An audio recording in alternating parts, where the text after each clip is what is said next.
Today we're going to go over the style practice for lesson 13. We're going to start with the prepositional opener, which is brand new, and so we'll get started. But first we'll do a quick review of some of the dress-ups that we have already gone over. We're just going to start with a simple sentence. Augustine went to Britain. Remember that went is one of our banned words, so we're going to start by adding a strong verb. And journeyed is a much stronger verb than the word went. It evokes a lot more emotion, and it gives you the idea that it was a very long trip that he took. So Augustine journeyed to Britain is what we're going to change it to. Next, we're going to go ahead and practice some ly adverbs that we can use to add more information to our verbs. In this sentence, Augustine journeyed to Britain. The only verb we have to work with is the verb journeyed. So we could say that he immediately journeyed. Immediately after Pope Gregory asked him to, he immediately went on that journey. Or we could say that he reluctantly journeyed. That gives a whole different feel to the sentence. He didn't really want to go. He was reluctant. Augustine reluctantly journeyed to Britain. Or we could say that he was in a hurry to get there. We could say that he hurriedly journeyed to Britain. I kind of like immediately. I prefer that to reluctantly or hurriedly, and so that's what we're going to add to the sentence today. We also need to add a who-which clause. Remember, that also adds more information. Remember that we use the word who when we're talking about people, and we use the word which when we're talking about things that are not people. So the people, or rather the person in this sentence, is Augustine. So we could say Augustine, comma, who wanted to help, comma. Or we could say Augustine, comma, who chose to obey, comma, in this case choosing to obey what Pope Gregory had asked him to do. Since it's a sentence just standing alone today, it's not in the context of a larger paragraph, we're going to go ahead and choose who wanted to help, since we haven't already referred to Pope Gregory.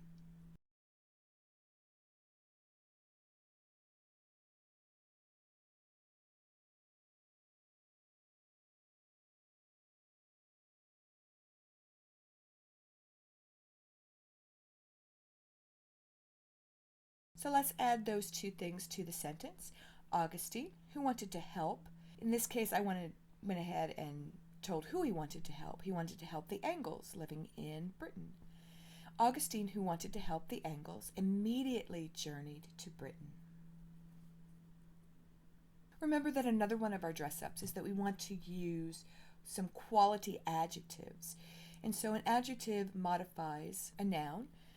Nouns in the sentence are Augustine, Angles, and Britain. So we could come up with a list of quality adjectives to describe Augustine, or we could come up with a list of quality adjectives to describe the Angles, or we could come up with a list of quality adjectives to describe Britain.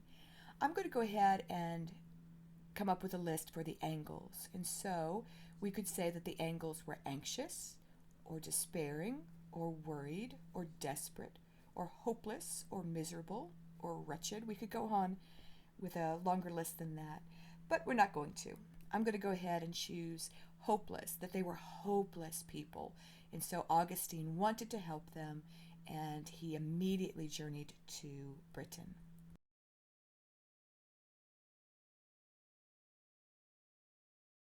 And that's what we're going to say. Augustine, who wanted to help the hopeless Angles, immediately journeyed to Britain. And even though the sentence is getting longer, we're going to go ahead and work on a because clause. Remember that a because clause adds more interesting information, more detail to a sentence. And so we could add information about why Augustine journeyed to Britain if we wanted to. Augustine immediately journeyed to Britin because he was a kind man. I think instead, though, we're going to go ahead and add information about why Augustine wanted to help the Angles. And so we could say that he wanted to help the Angles because they were desperate, or because Pope Gregory insisted, or because he had compassion. And so of those three choices, I really like because he had compassion. So we're going to add that to our ever lengthening sentence.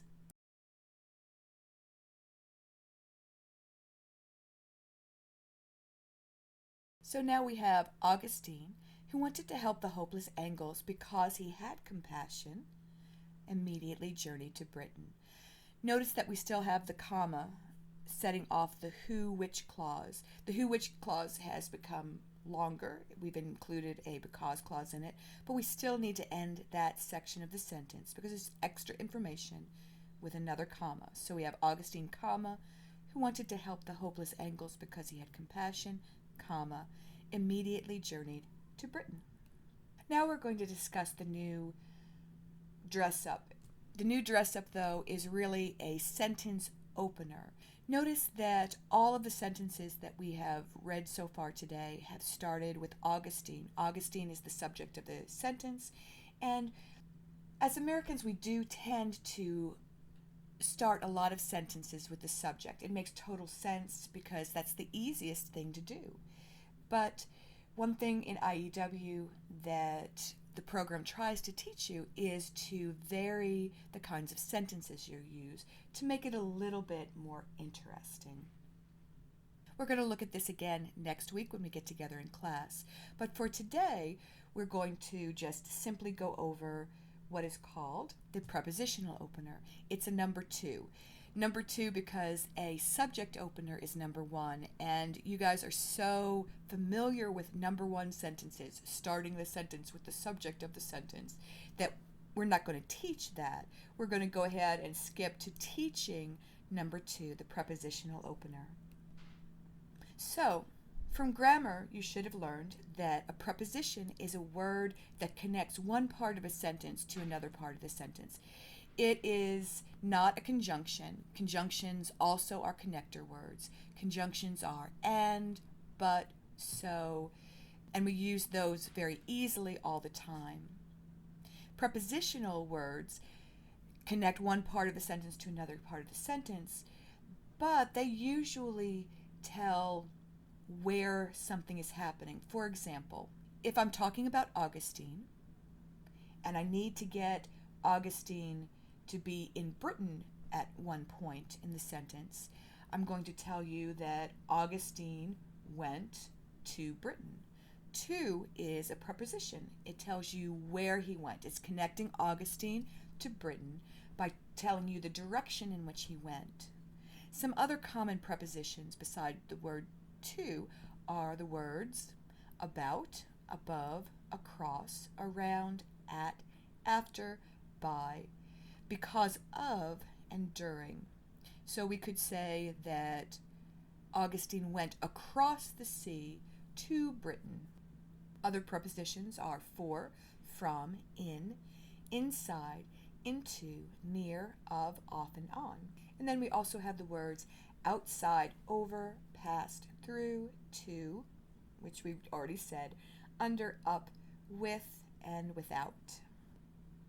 And so when we use the prepositional opener, we want to start the sentence instead of with the subject, Augustine. We want to add some more information in front of Augustine to introduce the sentence with a preposition.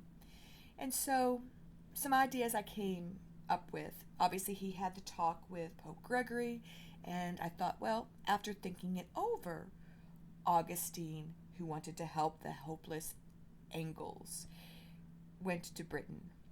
Or we could say, with no thought of his own safety, because it was a treacherous journey. With no thought of his own safety, Augustine journeyed to Britain. Or we could go ahead and say, under pressure from the Pope, Augustine journeyed to Britain. I kind of like the thought of him having no thought for his own safety, so that's the one that we're going to choose today.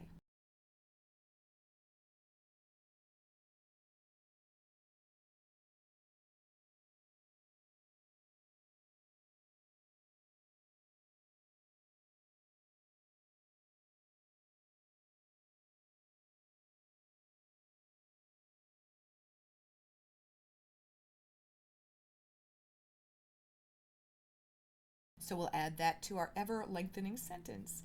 With no thought of his own safety, Augustine, who wanted to help the hopeless Angles because he had compassion, immediately journeyed to Britain. So let's go ahead and mark that sentence how we would in order to turn it in on a typed up rough draft or final draft. So we'll go ahead and we'll underline our who for the who which clause. And remember, we're going to underline that, and then in the right hand margin we're going to do W/W for who which clause. Go ahead and underline hopeless, and we're going to mark that in the right hand margin as our adjective. Because, and we'll mark that in our right hand margin, BC, because clause.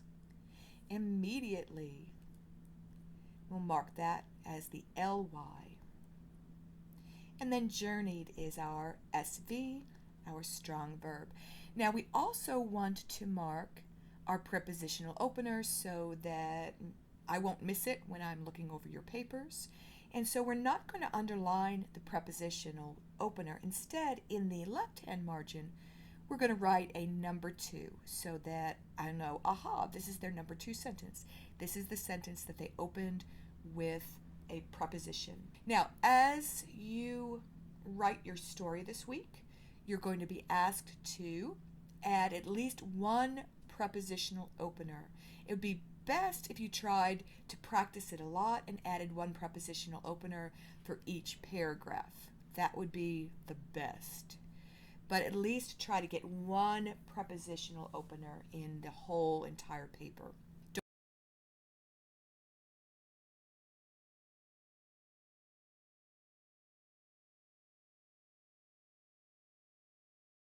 You have a style practice worksheet in your book this week.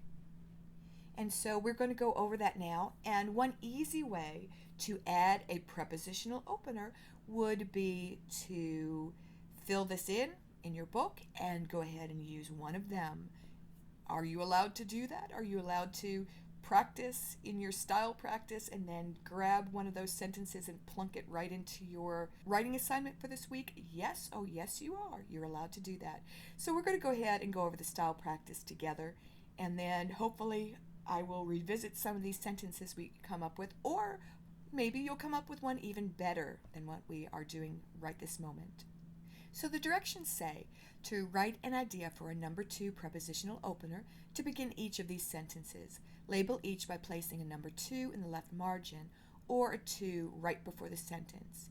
Don't underline it. So the first sentence they want you to work with is the 2 samurai were practicing their swordsmanship. So we're going to look at a list of prepositions, and I see that we have the word after here. We could say, after breakfast, the 2 samurai practiced their swordsmanship. Or we could say, in the courtyard, the 2 samurai practiced their swordsmanship.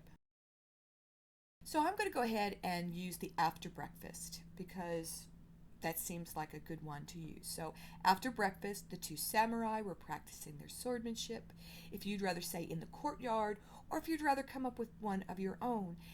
In your yellow student resource book, you do have a page that has a list of prepositions. And so you can use one that you find on your own and a prepositional phrase that you come up with on your own if you want to.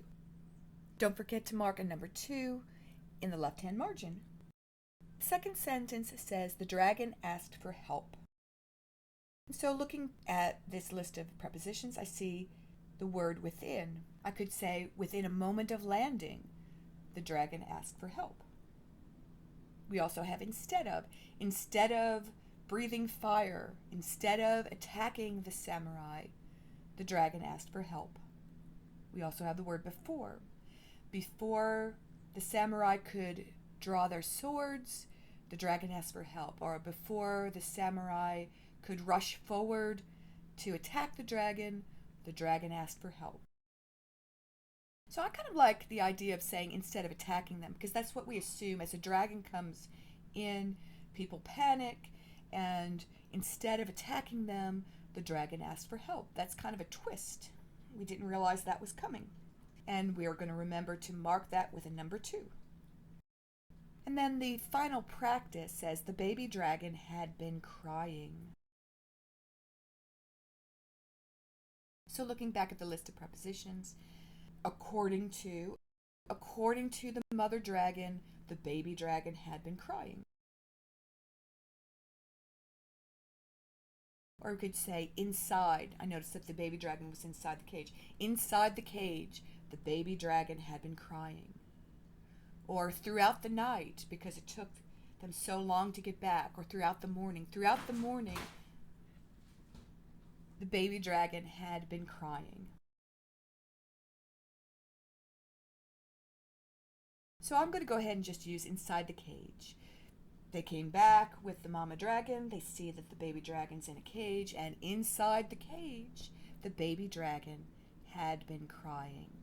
And I will mark that with a number 2.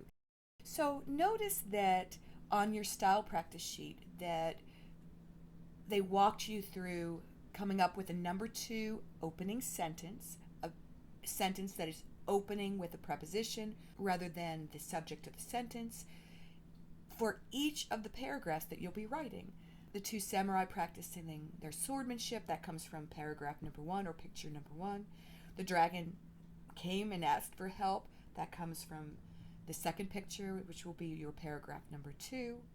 And then the baby dragon crying. We don't see the baby dragon until the third picture, and that'll be your third paragraph. So you now have 3 prepositional openers that you are free to use if you want to, or you can come up with 3 on your own.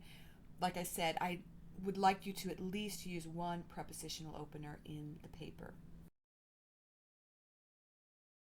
And then on the bottom of the style practice worksheet for this week, it has you practicing quality adjectives and the strong verb dress up, along with using ly words to add more interest to those verbs.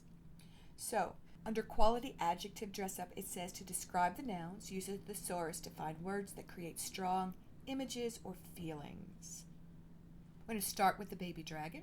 I'm not a thesaurus, but I do have a lot of quality adjectives running around in my brain, and then also I know that on my computer I'm able to look up synonyms. If I have one word and I want to make it a stronger word, I can look up a synonym on my computer program. So we'll go ahead and generate a list for the dragon.